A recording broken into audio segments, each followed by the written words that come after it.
우리 더불어 성가대 찬양을 통해서 오늘 예배의 말씀의 대로가 활짝 열린 줄로 믿습니다. 자, 오늘 우리 목사님 이호 목사님 나오실 텐데요. 잠깐 잘 아시지만 잠깐 소개를 하도록 하겠습니다. 이호 목사님은 나라를 정말로 사랑하시는 분입니다. 제가 생각할 때는 우리 원로 목사님만큼이나 대한민국을 사랑하는 분이 아닌가 그렇게 생각이 들어가고요. 그래서 나라 사랑하는 이 교회에 항상 요청하면 오셨어요. 오늘도 감사드리고요. 그리고 이 이호 목사님은 역사에 정통하셨습니다. 역사를 하여튼 여러분들 책 읽어보시고 강의 들어보시면 아시겠지만요, 대한민국 역사에 정통하신 분입니다. 이런 분이 오셔서 강의하는 거 너무 감사드리고요. 우리 목사님은 금난교회는 감리교단 중에 세계 최대 교회죠. 거기 사역 훈련 원장을 하고 계시고요. 지금 거기 담임 목사님이 안식년인데 지금 그 교회를 지금 하여튼 이끌고 있을 정도로 이렇게 일하시는 분이고, 또 금난교회에서 아주 대한민국 역사를 많이 가르치시고 강의를 하시더라고요. 우리 이호 목사님이시고요. 그리고 우리 이호 목사님은 우리가 잘 아는 것처럼 건국전쟁 거기에 아주 결정적인 그러한 역할을 하시고 그런 그 작품이 탄생할 수 있도록 하신 분이 바로 이호 목사님입니다.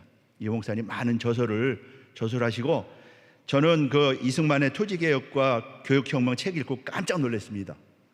그 책을 쓰셔서요, 하여튼 많은 한국의 역사를 공부하시는 이런 전문가들도 놀랄 정도로 그런 책을 쓰시고 이거 외에 많은 책을 쓰셨습니다. 그리고 우리 목사님은 또 전경련 주최 시장경제 대상 출판 대상도 수상하시고 이런 분이 바로 목사님이세요. 오늘 나오셔서 오늘 강의할 제목은요, 세계사의 역전극 6.25 전쟁과 한미동맹.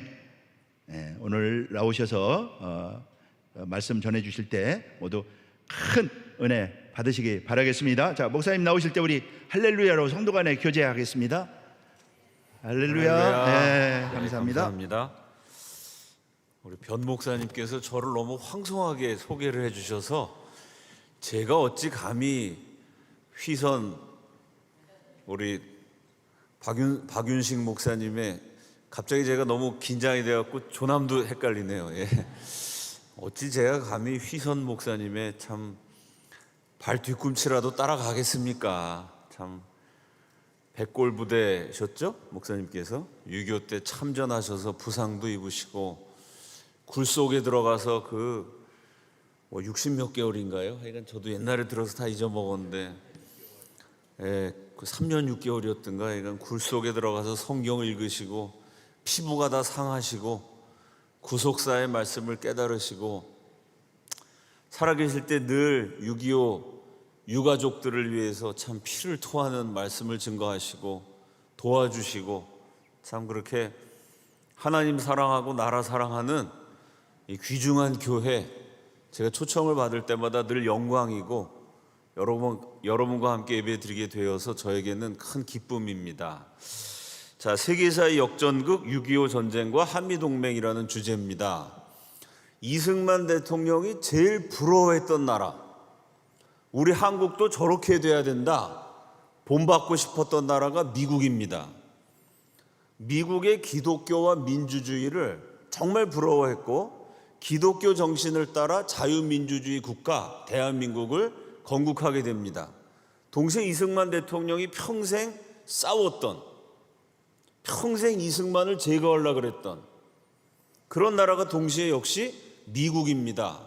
이승만이 좋아했던 미국은 기독교 민주주의 국가 미국, 이승만이 싸웠던 미국은 인종차별하는 나라. 미국이 참 좋은 나라지만 지금도 백인들이 인종차별하는 죄악이 있습니다. 흑인들이 막 폭동을 일으키잖아요. 강대국으로서 약소국을 짓밟는 미국. 그러니까 어느 나라나 자기 나라의 이익만 추구하다 보니까 미국도 강대국이어서 강대국의 이익을 추구하는 과정에 약소국이 피해를 당하는 일들이 실제로 있었습니다. 기독교 국가로서의 미국은 찬성했지만 강대국으로서 약소국을 짓밟는 모습이 보일 때는 아주 미국과 정면 대결해서 싸우기도 했습니다. 이승만이 싫어했던 미국의 모습, 그게 이승만 대통령이 집권했을 때 실제로 나타났던 부분들이 많았습니다. 우리 PPT 준비가 됐죠? 띄워주시기 바랍니다. 자, 과테말라라는 나라, 미국 밑에 있는 남미 국가죠. 1951년에 과테말라에 하코보 아르벤스 구스만, 보통 아르벤스 대통령이라 그러는데요, 무려 65.4%의 엄청난 지지를 받아서 대통령이 당선이 됐습니다. 이분이 과테말라 국민들을 정말 사랑했던 민족주의자였어요. 그 당시 과테말라의 문제가 뭐냐? 대부분의 국민들이 농사를 지어야 되는데 땅이 없어서 아주 고생을 많이 하고 있습니다. 우리 이승만 대통령도 땅 없는 농민들에게 땅을 나누어주는 농지개혁을 실시했습니다. 그게 성공해서 대한민국은 이렇게 발전하게 됐죠. 그 얘기를 윤석열 대통령도 했고 또 한동훈 비대위원장도 토지개혁이 가장 훌륭한 성공적인 정책이다 말한 바 있습니다. 이승만 대통령이 토지개혁에 성공했던 것처럼 과테말라의 아르벤스 대통령도 토지개혁을 시도했습니다. 그런데 문제가 생겼어요. 과테말라 전체 토지의 42%를 한 회사가 장악하고 있었습니다. 그 회사가 어디냐면 미국 사람들이 갖고 있는 유나이티드 프루트. 과테말라 땅의 42%를 미국 회사가 소유하고 있었던 거예요. 그 과테말라 국민들은 이 미국 회사의 소장농이 되어서 땅이 없으니까 가난하게 살 수밖에 없었던 겁니다. 그러니 가난한 국민들에게 땅을 준다 그럴 때 미국 정부가 찬성할 수가 없죠. 왜? 미국 회사에 이익이 걸려 있으니까. 쉽게 말해서 과테말라 전체의 땅을 반은 미국이 갖고 있고 미국 회사가 갖고 있고 반은 과테말라에 있는 백인들이 갖고 있었어요. 과테말라 원주민들은 인디안들이었는데 그 남미 사람들은 땅이 없었습니다. 그러니 미국과 백인은 부자, 가난한 원주민들, 대부분의 국민들은 아주 밥 세끼 먹기도 어려운 가난한 형편에 살 수밖에 없었습니다. 그 다음 장면이요. 이때 미국의 실력자가 덜레스 형제인데 형인 덜레스가 미국 국무장관. 미국 국무장관은 대통령, 부통령 다음에 넘버 3인데 외교 정책을 관장하는 게 국무장관이에요. 그리고 그 유명한 CIA, 중앙정보국, 미국 정보단체의 수장은 동생인 덜레스. 형인 덜레스와 동생인 덜레스는 철저히 미국의 이익, 백인의 이익을 위해서 싸웠던 사람입니다. 그래서 CIA가 공작을 벌여갖고요, 과테말라 대통령을 쫓아내버립니다. 그리고 토지개혁을 못하게 만들어요. 그 과테말라 국민들이 화가 나겠죠. 아니 우리가 뽑은 대통령인데 뒤에서 미국 CIA가 공작을 해서 쫓아내고 우리나라 땅인데 이걸 백인들과 미국이 반반 나눠 가져서 미국과 백인의 이익을 위해서 정책을 추진하니까 거기 반대한 원주민 출신, 인디안 출신, 과테말라 사람들이 대항해 갖고 내란을 일으키게 됩니다. 그러니까 미국이 개입을 해서 원래 뽑았던 대통령 쫓아내고 미국말 잘 듣는 백인들을 위한 대통령을 세우니까 거기 반발한 원주민들이 반란을 일으켜갖고 36년 동안 내전을 하고 20만 명 이상이 죽게 됩니다. 이것 때문에 나중에 미국이 미안하다, 우리가 과테말라한테 잘못했다, 미국 과일 회사의 이익을 지키기 위해서 수많은 과테말라 사람들이 죽는 이런 일이 실제로 있었어요. 미국이 잘한 일도 많은데 이건 굉장히 잘못한 일이죠. 그 다음 장면이요. 또 하나 세계의 대표적인 반미 국가가 이란입니다. 지금도 미국과 이란이 막 싸우죠. 우리나라 언론에 이란과 미국은 어떻게 원수가 되었나? 똑같이 이것도 1951년입니다. 과테말라에서는 토지가 문제가 됐고 이란은 세계적인 산유국이죠. 석유가 많은 나라예요. 그런데 그 이란의 석유를 100년 동안 영국이 뺏어가요. 석유를 캔 이 가운데 16%를 이란의 국민들한테 주는 게 아니고 이란의 왕에게 줍니다. 그 왕족은 잘 먹고 잘 살아요. 84%는 영국이 차지해요. 그래서 석유가 콸콸 나도 이란 백성들은 가난하게 살 수밖에 없습니다. 그러다가 1941년 2차 대전 때는요, 영국과 소련이 이란을 공동 지배합니다. 석유 이권을 반반 나눠 가져요. 그 이란 사람들이 무슨 일이 생기냐면 석유가 콸콸 나오는 나라에서 먹을 것이 없어서 10,000명 이상이 굶어 죽어요. 겨울에 춥잖아요. 난로를 떼야 되는데 난로 떼려면 석유가 있어야죠. 이란 땅이 석유가 콸콸 나오는데 이란 국민들은 난로를 따뜻하게 만들어줄 석유가 없어서 수천 명이 얼어서 죽습니다. 이게 석유가 나오면 뭐래? 강대국이 다 뺏어가니까. 그래서 1951년에 모사데크라는 과테말라의 아르벤스랑 비슷한 민족주의자가 대통령이 됩니다. 이 사람이 추진한 정책이 석유 국유화, 석유를 외국에게 빼앗기면 안 된다. 그러니까 영국이 이때 미국을 꼬드겨요. 이란 사람들이 석유를 자기네가 다 가지려고 그러는데 그렇게 내버려두면 안 된다. 이란의 석유를 우리 미국과 영국이 반반 나눠 갖자. 그때도 국무장관 덜레스, CIA 국장은 동생 덜레스. 이 덜레스 일가는 미국의 이익을 위해서 철저히 헌신했던, 미국 입장에서는 애국자죠. 그러나 이란 입장에서는 원수가 됩니다. 그 다음 장면이요. 그래서 재미있는 게 한국신문에 미국의 아작스 작전이 아작낸 것은 무엇인가? 이 작전, 아작스 작전이 뭐냐면요, 모사데크 대통령을 쫓아내버려요. 미국이, CIA가 공작을 해서. 그리고 이란의 석유를 영국 반, 미국 반 나눠 갖게 됩니다. 그러니까 이때부터 이란하고 미국이 원수가 돼갖고 지금까지 원수로 으르렁거리고 있어요. 결국 과테말라 사건에 대해서도 미국이 나중에 잘못했다 사과합니다. 똑같이 아작스 작전에 대해서도 50주년, 60주년 됐을 때 우리 미국이 정말 잘못했다. 이란 사람들이 이란을 위한 대통령을 뽑았는데 우리가 석유를 차지하려고 그 사람 쫓아낸 거는 우리 미국의 큰 잘못이었다라고 사과를 했습니다. 여러분, 이 두 사건이 과테말라 대통령을 쫓겨난 게 1954년, 이란 대통령을 쫓아낸 게 1953년, 6.25 전쟁이 한창 지낼 때 무렵, 6.25 전쟁 끝난 직후의 사건입니다. 이렇게 이승만 대통령이 6.25 전쟁을 치르고 있을 때요, 미국이라는 나라는 전 세계에 미국 말 안 듣는 사람 쫓아내고, 말 안 듣는 것도 아니고 뭐 미국하고 사이가 좋았지만 미국의 이익하고 충돌한다.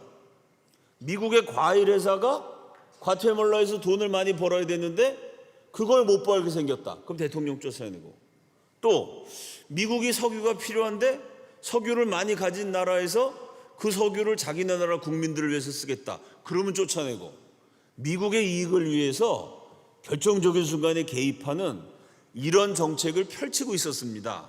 그러니까 반미가 아니에요. 감히 미국한테 대항한 게 아닌데 미국하고 친하게 지내려고 그랬지만 그래도 미국의 이익에 문제가 생긴다. 그러면 싹 정리했던 이런 무렵입니다. 아주 강대국으로서 좋게 말하면 영향력이고 나쁘게 말하면 횡포를 발휘하던, 뭐 미국이 워낙 센 나라니까 감히 거기 맞설 나라가 없었습니다.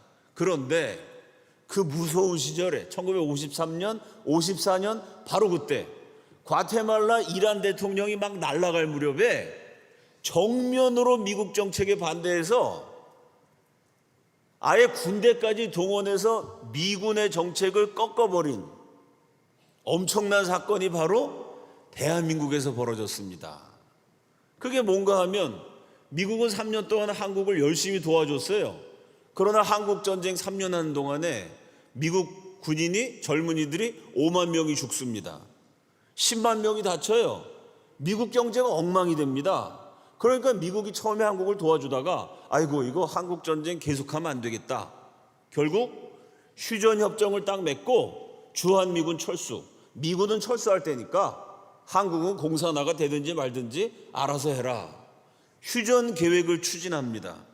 그럼 미국은 골치 아픈 한반도에서 빠져나가니까 문제가 해결이 돼요. 한국은요? 그렇지 않아도 미군이 도와주는 바람에 겨우겨우 막아냈는데 미군이 떠나면 100% 공산화됩니다. 그래서 공산화를 막기 위해서 이승만 대통령이 그 다음 장면이요. 그 유명한 방공포로를 석방해버립니다. 미군이 공산군 포로들을 지키고 있었는데 휴전협정을 맺고 포로들을 전부 다 북한으로 돌려보내려고 그랬어요. 근데 그 공산군 가운데는 나는 고향인 북한으로 돌아가지 않겠다. 자유 대한민국이 좋다. 민주주의 국가가 좋다. 공산당 생각만 해도 끔찍하다. 공산군이 돼서 대한민국에 침략했지만 공산당이 싫다고 반공주의자가 돼서 대한민국에 남고 싶은 사람들이 3만 명 정도 있었습니다. 미국은 휴전협정 맺고 그 사람들 다 북한으로 돌려보내려는 계획이었어요. 그리고 주한미군은 철수하는 거죠. 이승만 대통령이 그 방공포로를 석방해버림으로써 휴전협정이 성립이 안 되게 만듭니다. 그게 이제 미국을 한반도에서 떠나지 못하게 붙잡으려는 고도의 전략이었죠. 그러니 이승만 때문에 미국 계획이 다 틀어진 거예요. 더군다나 세계 최강의 미군이 포로들을 잡고 있는데 대한민국 헌병대가 감히 미군을 기습해서 27,374명을 석방시켜버립니다. 이거는 정면으로 미국을 공격한 거예요. 미군이 지키는 포로를 뺏었으니까 미국에 대해서 전쟁을 선포한 겁니다. 이게 1953년 6월 18일. 바로 1953년 같은 해 미국은 석유가 콸콸 나는 이란 대통령 제거해버렸어요. 그 다음 54년에 과테말라 대통령도 제거했어요. 그 두 대통령이 노골적으로 미국 정책에 반기를 든 것도 아닌데 미국의 이익을 위해서 두 대통령을 제거했거든요. 근데 이승만은 대한민국은 미국의 정책에 노골적으로 반기를 들어서 휴전 맺지 말아라. 주한미군 철수하지 말아라. 그리고 미군이 지키고 있는 포로를 정면 공격했으니까 이건 선전포고와도 같습니다. 그래 결국 이승만은 죽은 목숨이 됐죠. 그 다음 장면이요. 포로를 이렇게 석방시킨 장면. 그 다음 장면이요. 그래서 미국이 이때 에버레디 플랜이라는 작전 계획을 세웁니다. 이승만을 암살하든지 이승만을 납치해서 이승만 정권을 붕괴한다. 6.25 전쟁 기간에 이렇게 이승만은 끊임없이 미국과 맞섰어요. 왜 맞섰느냐? 간단해요. 미국은 처음에 한국을 도와주러 왔는데 전쟁이 너무 길어지니까 미국 사람이 너무 많이 죽어요. 돈이 너무 많이 듭니다. 그래서 미국의 계획은 빨리 한국 전쟁 대충 끝내고 미군을 철수시킨다. 그게 미국의 계획이었고 이승만은 미군이 떠나면 우리나라가 공산화되니까 어떻게 하든지 미군을 못 가게 만들려고 붙잡고 이 와중에 미국이 4번에 걸쳐서 이승만 암살 계획을 세웁니다. 그걸 이승만이 다 못하게 만들었던 거죠. 그 4번의 암살 계획 가운데 3번째가 이 한국 방공포로 석방 사건으로 일어나게 돼요. 이 에버레디 플랜이 원래는 극비 계획이었는데 1975년 뉴욕타임즈가 폭로했고 방금 전 보여드린 것처럼 2001년에 한국 MBC 방송에서도 보도를 했고 지금은 이제 벌써 70년 이상 지났기 때문에 일반인에게도 다 공개가 돼서 6.25 때 겉으로는 한국과 미국이 같이 싸웠지만 속으로는 철수하려는 미국을 붙잡으려는 이승만 사이에 치열하게 대열해서 무려 4번이나 이승만이 암살당한 위기를 겪었다. 이게 지금은 일반인에게도 다 공개가 됐습니다. 그럼 이승만이 어떻게 살아남았을까요? 이승만 대통령은 알고 있었어요. 내가 미국의 반기를 들었다가는 미국이 나를 제거할지도 모른다. 그러면 그 위협에 맞서기 위해서 이승만은요, 미국 정부하고는 싸웠지만 미국의 중요한 지도자들, 미국의 국민들, 특히 기독교인들을 자기 편으로 만들어 놨습니다. 언제 그렇게 했을까요? 일제시대 36년 내내. 이승만이 미국에서 독립운동을 하면서 미국의 중요한 지도자들을 많이 사귀었어요. 미국의 걸출한 인물들로 하여금 대한민국에 관심을 갖게 만들었어요. 대표적인 사람, 메가더 장군 같은 사람은요, 무려 40년 넘는 세월 동안 한국을 위해서 기도했던 분입니다. 이렇게 미국의 중요한 지도자들 이승만이 한국 편, 자기 편으로 만들어서 결정적인 순간에 미국 정부가 이승만을 제거하려고 그럴 때 그 미국에 있는 이승만의 인맥, 대한민국을 사랑하는 기독교 인맥들이 이승만과 대한민국을 보호해주게 만들었죠. 자, 대표적인 사람들, 그 다음 장면이요. 그 당시 세계 최대 언론 재벌 윌리엄 홀스트가 이승만이 방공포로를 석방했어요. 미국 정책에 정면으로 대항했습니다. 그때 윌리엄 홀스트 그룹에서 소유하고 있는 모든 방송국, 모든 신문사가 특별 방송을 하고 호회를 만들어서 뉴욕에다가 뿌렸어요. 50만 장의 신문을 무료로 뿌렸는데 그 일면 머리기사 제목이 뭐냐? 용감한 이승만이 겁쟁이 아이젠하워를 한 방 먹였다. 그러니까 윌리엄 홀스트의 생각은 이거예요. 아니, 세계 최강대국 미국이 공산당하고 싸우려면 끝까지 싸워야지, 싸우다가 힘들다고 휴전협정을 맺고 한국에서 미군을 철수시켜? 한국을 다 공산화되게 만들어? 이건 비겁한 짓이다. 공산당하고 끝까지 싸우는 이승만은 용감하고 도망치려고 하는 아이젠하워 대통령은 비겁하다. 오히려 세계 최대 언론 재벌이 한국 대통령을 지지하고 미국 대통령을 비난하는 그런 신문을 만들어서 뿌립니다. 어떻게 가능했을까요? 윌리엄 홀스트가 이승만이 독립운동할 때부터 오랜 팬이었습니다. 그 언론 재벌로 하여금 한국을 지지하게 만든, 그게 이승만의 36년에 걸친 독립운동, 외교의 능력이었던 거죠. 그 다음 장면이요. 미국 상원에 실렸다 했던 조셉 메카시 상원의원이 이승만이 방공포로 석방을 하자마자 성명서를 발표합니다. 아이젠하워 대통령은 절대 이승만에게 손대지 마라. 이승만을 납치하거나 제거하는 무리수를 두면 아이젠하워 대통령의 탄핵을 추진하겠다. 이러고 미국 상원의 실력자가 공개적으로 방송을 해요. 이러니까 미국이 과테말라 대통령도 제거하고 이란 대통령도 제거했지만 대한민국에 대해서 손을 못 대게 된 겁니다. 그 다음 장면이요. 한국에 와서 싸웠던 유엔군 사령관들이 미국에서는 이승만이 하도 미국 말을 안 들으니까, 아니 코리아라는 나라가 돈도 없지, 군사력도 없습니다.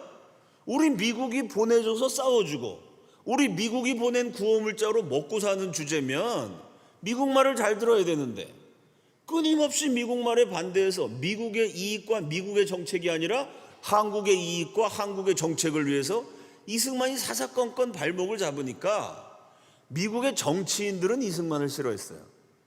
근데 막상 한국에 와서 유엔군을 이끌고 미군 병사들과 함께 공산당과 싸웠던 미국 사령관은요, 와서 직접 겪어봤더니 이만한 인물이 없는 거예요. 이승만처럼 자기 나라를 사랑하고 자기 백성들을 위해서 끝까지 싸우고, 그 모습을 보면서 오히려 미군 사령관들은요, 우리 미국에도 이승만 같은 애국자가 필요하다. 마음속으로 이승만을 존경하게 됩니다.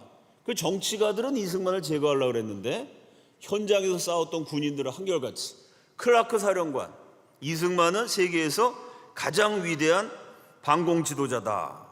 리츠웨이 사령관, 메가더 사령관의 후임이었던 분입니다. 이승만은 자기 국민에 대한 편애가 심했고 마음속에는 애국심밖에 없는 것으로 보였으며, 어떻게 이 인간은 마음속에 애국심밖에 없어. 그 리츠웨이 사령관이 고통스러운 게 뭐냐면 이로 인해 불가능한 일을 끊임없이 요구하기도 했다. 사령관이니까 전쟁하러 왔거든요. 전쟁만 잘하면 되는 거예요.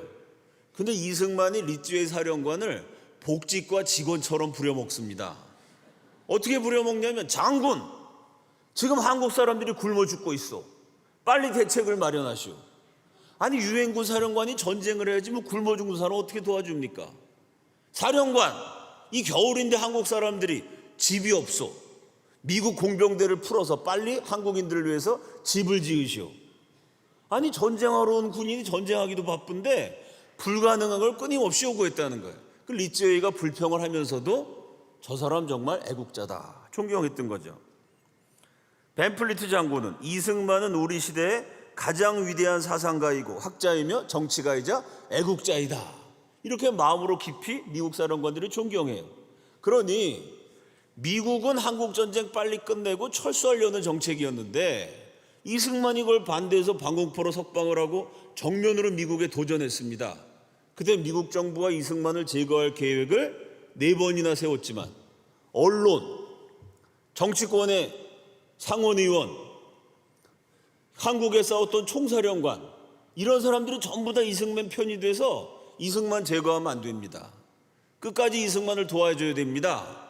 이러는 바람에 아이젠하워 행정부가 이 계획을 실행해야 돼 말아야 돼 망설이게 됩니다. 그럼 이때 결정적인 인물이 있죠. 존 포스터 국무장관, 앞에서 형인 포스터가 국무장관, 동생 포스터가 CIA 국장, 요 두 사람이 과테말라 대통령 날리고 이란 대통령 제거한 실무자입니다. 자, 포스터 국무장관의 입장은 어땠을까요? 백악관에서 에버레디 플랜, 이승만을 제거하자 회의가 열렸을 때 감히 미국에 대항해 열받은 강경파들이 이승만을 제거하려고 그럴 때 끝까지 이승만 제거하면 안 된다. 이승만을 함부로 건드렸다간 오히려 미국이 큰일 난다. 미국의 이익을 위해서도 한국은 우리가 지켜줘야 된다 라고 앞장서서 말린 사람이 누구냐면 존 포스터 덜레스였어요. 이게 이상하죠. 과일 회사 때문에 과테말라 정리해버리고 석유 때문에 이란을 정리했는데 한국에 그때 미국이 수입하는 과일이 있었을까요? 한국에 석유가 났나요? 아무런 이익이 없이 돈을 쏟아부어야 되고 미국 젊은이가 계속 죽어야 되는데 미군 철수하지 말고 한국 지켜줘야 된다. 아니, 과일 회사하고 석유 때문에 다른 나라 날렸던 바로 그 존 포스터 덜레스가요, 한국은 지켜줘야 된다, 이승만은 제거하면 안 된다, 정반대의 주장을 펼칩니다. 왜 그랬을까요? 존 포스터 덜레스는 이승만의 조지 워싱턴 대학 동창생이었습니다. 친구였어요, 그때부터. 그래서 대학 다니면서부터 이승만이 존 포스터 덜레스를 앉혀놓고, 야, 미국 너네가 한국 도와줘야 돼, 한국은 위대한 기독교 국가가 될 거야, 그때부터 끊임없이 세뇌를 시켰고요. 존 포스터 덜레스는 학부를 같이 다니면서 이승만이라는 사람이 얼마나 뛰어난지 알았어요. 야, 영어도 못하는 그런 나라에서 유학을 와가지고 영어 사전도 없던 시절에 미국 애들보다 공부를 더 잘하고 기독교 신앙에 투철하고 애국자고, 그 이승만을 학교 다닐 때부터 존 포스터 덜레스는 친구인 동시에 존경을 했습니다. 그래서 학부를 같이 다녔어요. 대학원은 따로 갔어요. 그러다가 프린스턴 대학교에서 박사 과정을 할 때 다시 만났어요. 그래서 학부, 학사과정, 석사과정은 따로 했지만 학사과정과 박사과정을 같이 공부한 친구이자 동료였기 때문에 존 포스터 덜레스는요, 이승만이 얼마나 똑똑하고 위대한 인물인가를 알았습니다. 저런 사람은 도와줘야 된다. 그래서 다른 나라 정권들을 줄줄이 무너뜨렸던, 오직 미국의 이익만을 위해서 피도 눈물도 없는 정책을 펼쳤던, 그래서 여러분 지금도요, 미국 수도 워싱턴에 들어가는 공항 이름이 뭐냐? 덜레스 공항이에요. 이 덜레스라는 국무장관이 정치를 엄청나게 잘하고 외교를 잘했어요. 단 어떻게 잘했냐면 미국의 이익을 위해서, 오로지 미국만을 위해서 정책을 잘 펼쳤기 때문에 지금도 미국 수도 워싱턴 공항이 덜레스 공항입니다. 그 덜레스가 피도 눈물도 없이 미국의 이익만을 위해서 정확하게 정책을 펼쳤는데, 유독 한국에 대해서는, 한국은 무조건 도와줘야 된다. 이승만을 제거하면 안 된다.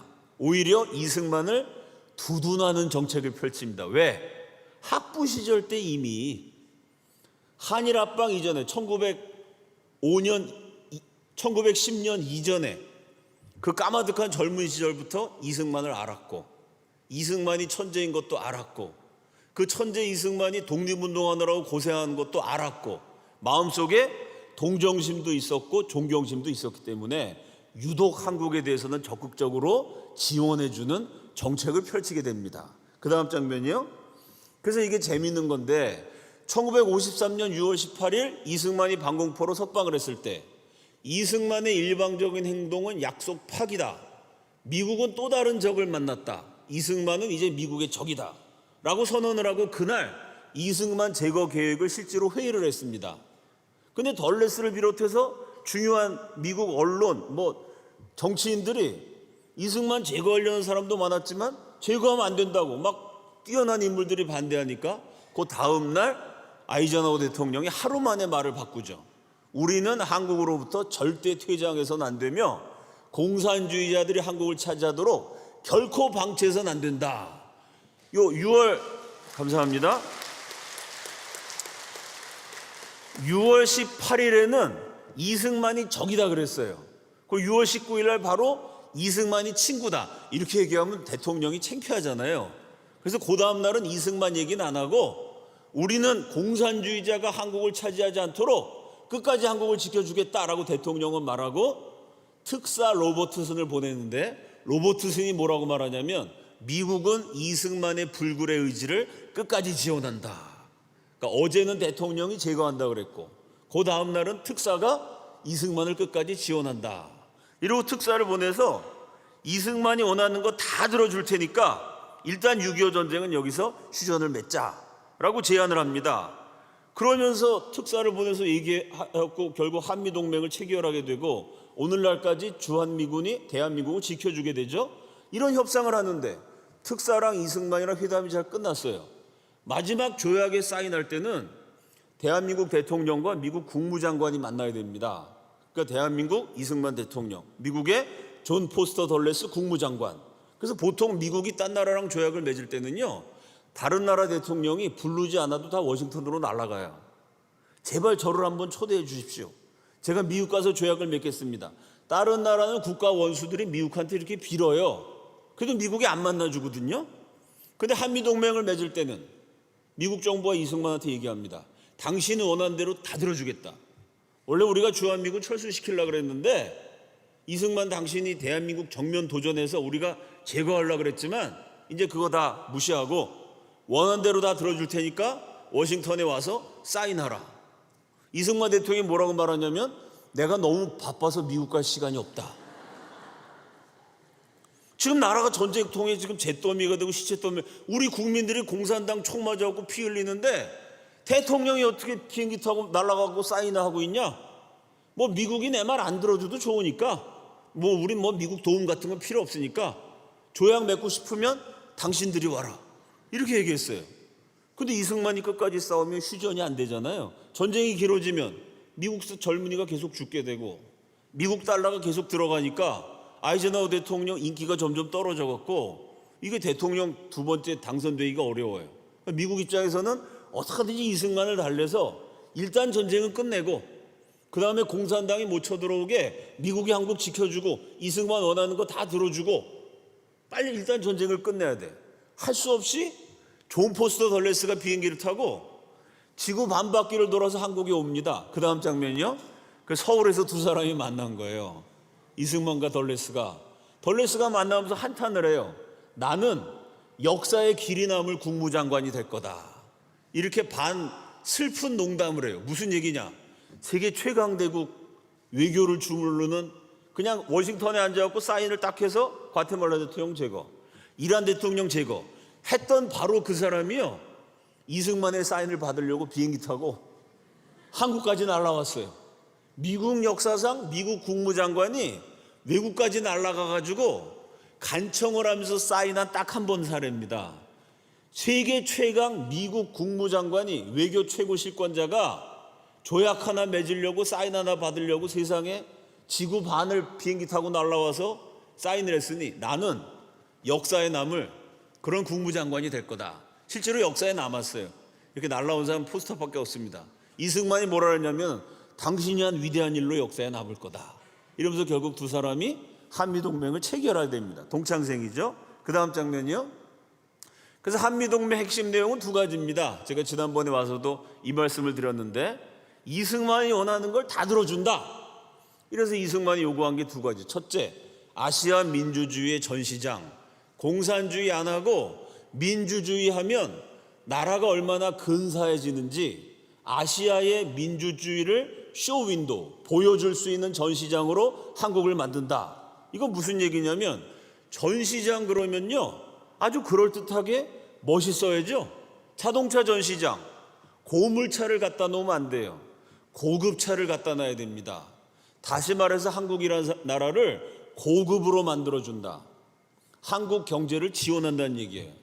얼마나 지원하느냐? 언제까지 지원하느냐? 한국이 잘 살 때까지 무기한 지원한다. 이래서 미국이 이때부터요. 감사합니다. 이 한미동맹을 딱 맺으면서 일시불로 미국이 준 돈이 그 당시 대한민국 1년 수출액의 34배입니다. 34배나 되는 달러를 그냥 일시불로 받았어요. 그 돈으로 대한민국이 전후 복구해갖고 6.25 전쟁의 폐허를 금방 복구하게 됩니다. 이승만 대통령 집권 11년 동안 미국이 한국에 보낸 달러와 원조액이 얼마냐? 같은 11년 동안 아프리카에 있는 54개국을 도와준 돈보다 더 많은 돈을 한국에 쏟아붓게 돼요. 이게 동맹이라는 게 이렇게 무서운 겁니다. 한국 지금은 미국 동맹 국가가 여러 개가 생겼지만 그때는 아시아의 유일한 미국의 동맹 국가였기 때문에 못 사는 나라 가운데는 미국의 동맹국이 딱 하나, 대한민국밖에 없었어요. 그러니까 아프리카 54개국보다 많은 돈을 한국에 쏟아붓게 됐고, 그래서 오늘날 대한민국이 작은 나라지만 아프리카 54개국 경제력을 다 합친 것보다 더 큰 경제력을 갖게 됩니다. 그게 이승만 대통령 때 그 기초를 놓게 된 것이죠. 두 번째가 한국과 그 주변에 미군을 배치한다. 이게 왜 중요하냐면 그 미국의 법에 해외 주둔한 미군이 공격을 받으면 대통령은 의회의 승인을 받지 않고 곧바로 전쟁을 선포하게 돼 있어요. 그래서 이승만 대통령 때는 미군을요 휴전선에다가 배치했습니다. 북한에서 총을 쏘면 그 총알이 우리나라 국군한테 날아가는 것이 아니라 주한 미군한테 날아가게 돼 있어요. 그러면 그때부터 전쟁은 북한과 남한의 전쟁이 아니라 북한과 미국의 전쟁이 됩니다. 이것 때문에 공산당이 지금까지 대한민국에 못 쳐들어오고 있는 거죠. 일본 사람들이 독도가 자기네 땅이다 말만 하죠. 절대 군대를 보내서 독도를 차지하지는 못합니다. 왜? 한국과 그 주변, 한국과 주변의 이 바다까지 미군이 관할하는 지역이기 때문에 거기 일본군이 쳐들어오면 그때부터 전쟁은 한국과 일본의 전쟁이 아니고 미국과 일본의 전쟁이 돼요. 이승만이 요구한 게 두 가지. 첫째, 대한민국을 잘 살게 해달라. 잘 살 때까지 지원해달라. 이게 엄청난 얘기죠. 5년도 아니고 10년도 아니고 좌우지간 잘 살 때까지 지원하라. 두 번째는 전쟁 안 나도록 미국이 한국을 지켜줘라. 참 인류 역사에 없는 엄청난 업적을 이뤘는데 그 조약에 사인한 사람이 누구냐? 과테말라 대통령 날리고 이란 대통령 날렸던 존 포스터 돌레스가 유독 대한민국에 대해서는 이 나라는 잘 살 때까지 밀어줘. 이 나라는 전쟁 안 나도록 보호해줘. 그 당시 세계사의 흐름을 보면 역전된 겁니다. 그래서 세계사의 역전극이라고 부르는 겁니다. 그 다음 장면이요. 그래서 한미동맹 맺기 60년 전에 청일전쟁, 러일전쟁, 한일합방, 만주사변, 중일전쟁, 태평양전쟁, 한국전쟁, 수십만에서 1000만 이상이 죽는 엄청난 전쟁 혹은 사건이 7번이나 있었습니다. 세계에서 전쟁 제일 많이 터진 곳, 가장 사람이 많이 죽은 지역이 동북아, 그 동북아시아의 중심에 한반도가 있었어요. 사실은 한국이 세계의 화약고였습니다. 수도 없이 사람들이 죽어나갔어요. 근데 한미동맹을 맺고 미국이 딱 지킨 다음부터 한미동맹 맺은 1953년 이후로 지금까지 벌써 70년이 넘게 지났죠. 71년 동안 100명 이상이 죽는 전투가 한국 땅에서 한 번도 일어나지 않았어요. 이게 이승만의 위대한 업적, 한미동맹을 맺었기 때문이죠. 그 다음 장면이요.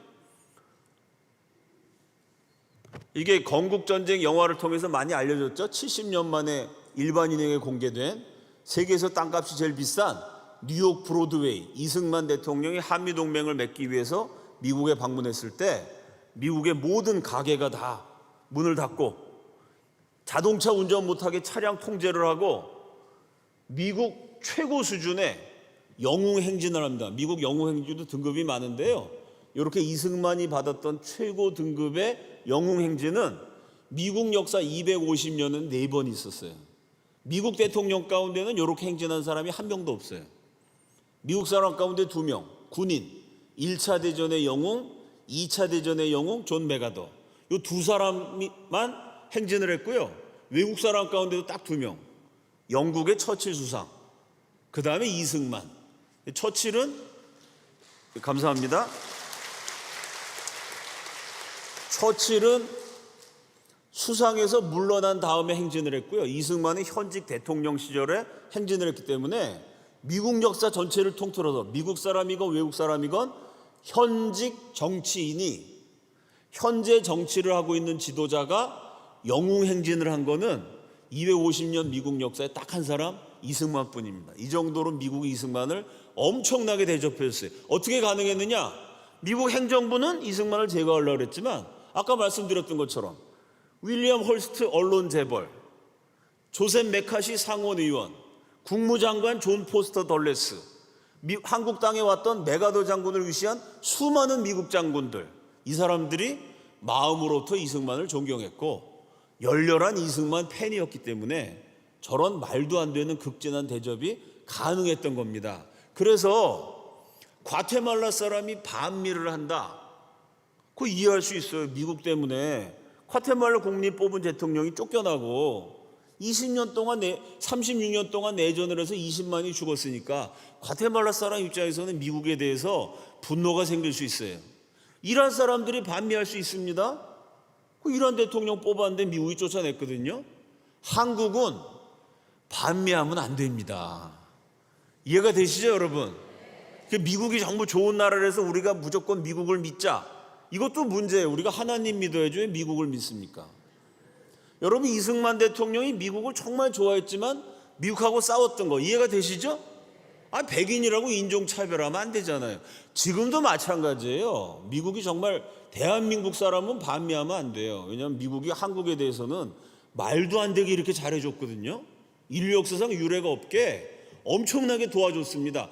물론 그것이 미국이 원래 처음부터 도와주려고 그런 게 아니고 이승만 대통령이 도와주게 만들었던 거죠.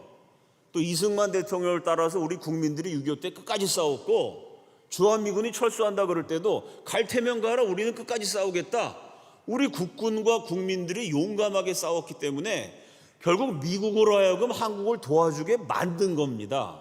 그게 이승만 대통령과 대한민국의 위대한 업적이지만, 아무리 그렇다 그래도 우리가 도와주게 만들었다 그래도 미국이 그렇게 많이 도와줬으면 또 그 전에 6.25 전쟁 이전에 이미 선교사 보내주고 병원 세워주고 학교 세워주고 엄청나게 많이 도와줬죠. 그래서 미국이 딴 나라한테는 잘못한 게 많은데 대한민국 한정 미국은 거의 천사 비슷한 나라입니다. 한국에 대해서는 엄청 많이 도와줬어요. 거기에 대해서 우리는 감사하는 마음이 당연히 있어야 됩니다. 동시에 이승만 대통령이 똑같이요, 기독교 미국은 좋아했어요. 인종차별하는 강대국 미국하고는 싸웠어요. 지금도 마찬가지예요. 예수 잘 믿고 미국이 지금 많이 무너졌지만 그래도 기독교 정신이 남아있죠. 그 미국의 기독교 정신, 이거는 우리 대한민국이 지지해야 되는데 요즘 미국이 동성애, 동성애를 다 합법시켰잖아요. 마약에 쪄들고, 그것까지 우리가 미국을 지지하면 큰일 납니다. 미국에서는 동성애가 죄다 욕하면 감옥 가거든요. 그런 미국하고 우리가 싸워야 돼요. 이해가 되시죠? 미국이 6.25 때 도와주고 기독교 전파해 준 거 고마워해야 되지만 그렇다고 미국이 다 잘한다. 이승만 대통령 그렇게 안 했어요. 인종차별하는 강대국 미국하고는 싸웠습니다. 마찬가지로 지금도 미국이 동성애를 허용했다. 선진국이 다 그렇게 한다. 대한민국은 그 선진국하고 싸우는 한이 있어도 동성애 같은 하나님이 금하시는 나쁜 죄는 그건 우리는 저지르지 말아야 됩니다. 이승만 대통령이 그걸 보여준 거예요. 미국이라고 무조건 따라가면 안 된다. 하나님 말씀에 옳은 거는 따라가되 하나님 말씀에 옳지 않은 거는 끝까지 싸워야 된다. 자, 그러면 제가 뭐 강의하면서 몇 번 말씀드렸습니다마는 이렇게 참 인류 역사에 없는 미국의 정면 대결을 했는데 오히려 그 미국을 굴복시켜서 잘 살 때까지 한국을 도와주게 만들고 절대 전쟁 안 나도록 한국을 지켜주게 만든, 그것도 이승만이 미국하고 정면 대결한 게 1953년 6월 18일. 그날 이승만 원래 죽을 예정이었는데 살아남아서 대한민국을 발전시키게 됐고요. 딱 2달이 지난 1954년 8월 18일 날 과테말라 대통령이 쫓겨났어요. 그냥 과테말라 대통령 쫓아낼 때랑 거의 비슷한 때에 미국이 포스터 장관이 비슷한 때 결재를 한 거야. 야, 과테말라 대통령 축출, 이승만 무조건 지원. 정반대 정책을 1954년 여름에 2달 사이를 놓고 진행을 한 거죠.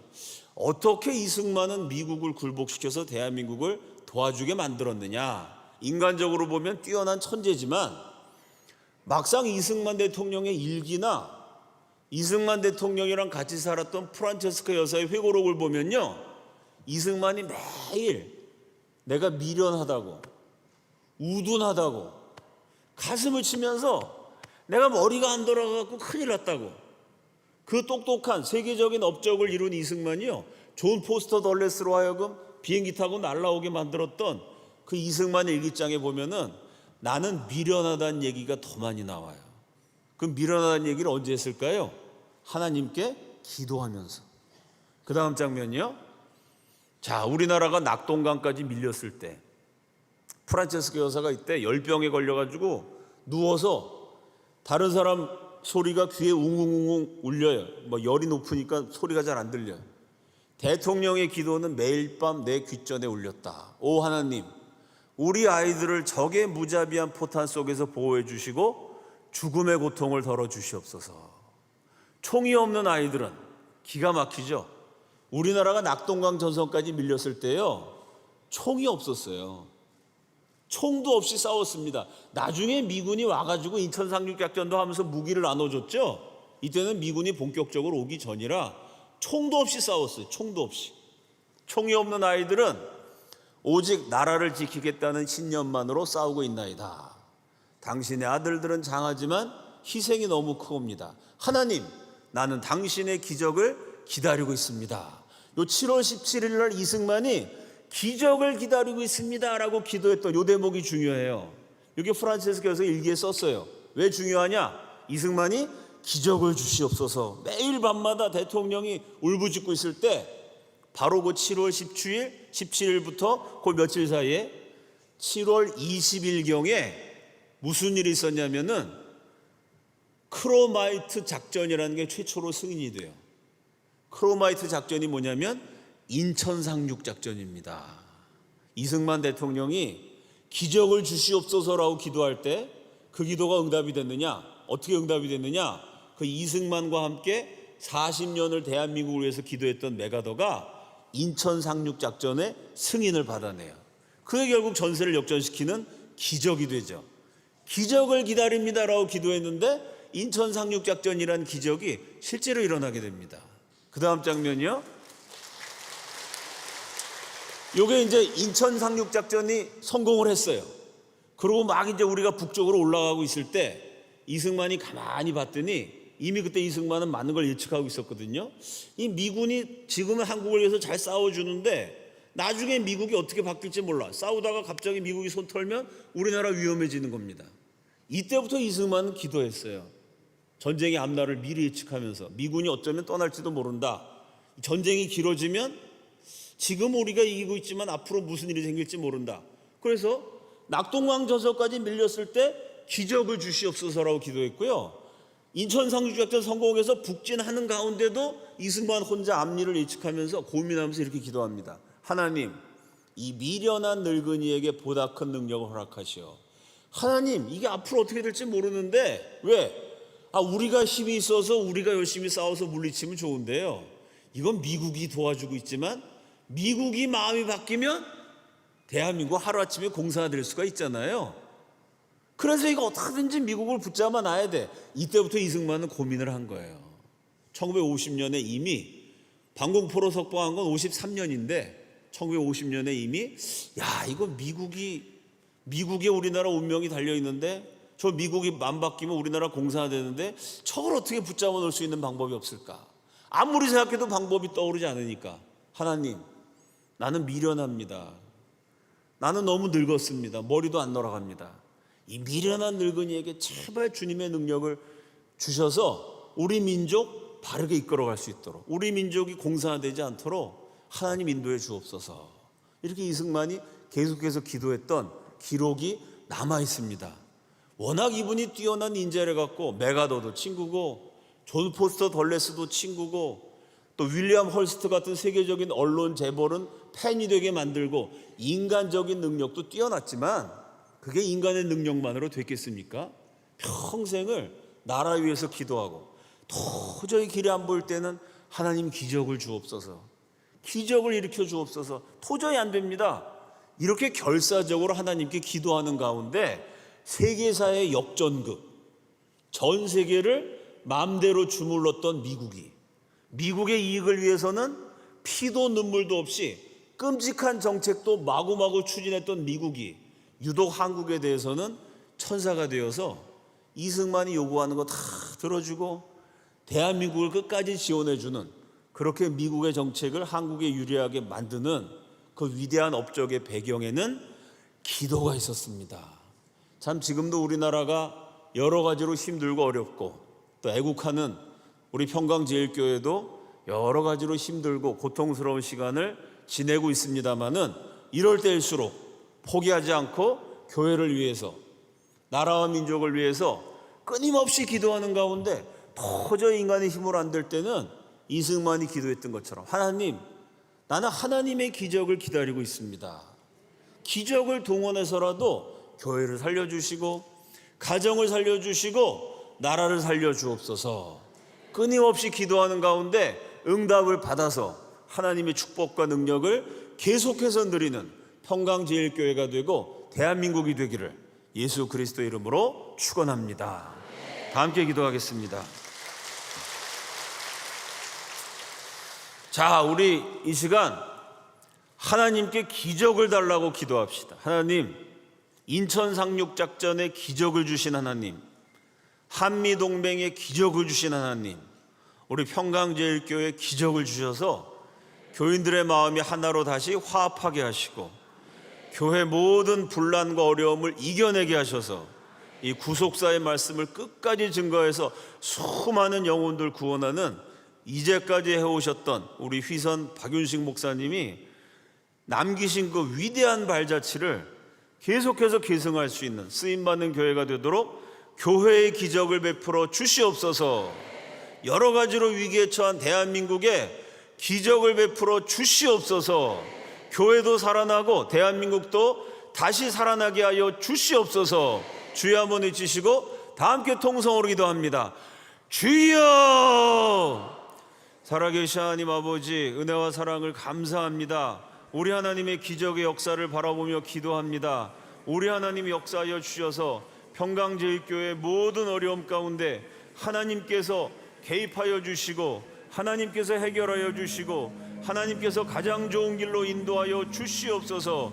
주님의 몸된 교회가 속히 건강하게 회복되어서 전 세계 예수 그리스도의 십자가 복음을, 구속사의 말씀을 증거하는 교회로 계속해서 쓰임받게 하여 주시옵소서.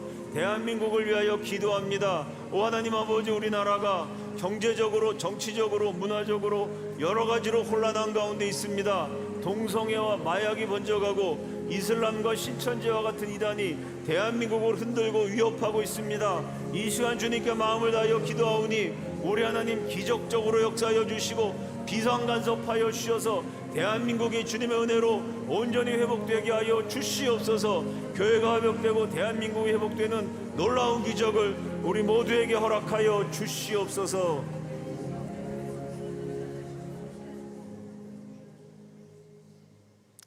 교회의 주인이시고 역사의 주인이신 하나님 아버지께 간구하오니 기적을 내려 주시옵소서. 평강제일교회가 건강한 모습으로 든든한 모습으로 땅끝까지 예수 그리스도의 복음을 증거하는 구속사의 증인된 모습으로 회복되도록 역사하여 주시옵소서.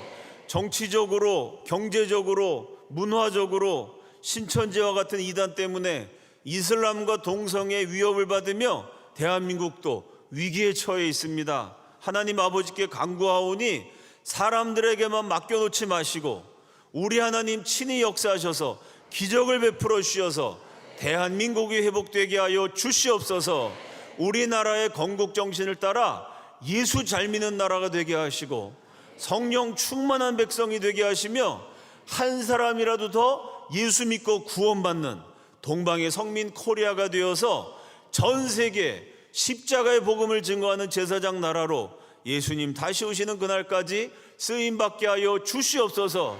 여러 가지로 개인적으로, 가정적으로, 교회적으로, 국가적으로 힘들고 어렵고 혼란스러운 시대를 걸어가고 있지만 이 자리에서 함께 기도하는 우리 모두가 하나님을 사랑하고 나라를 사랑하는 마음으로 끝까지 헌신하고 쓰임받게 하여 주시옵소서.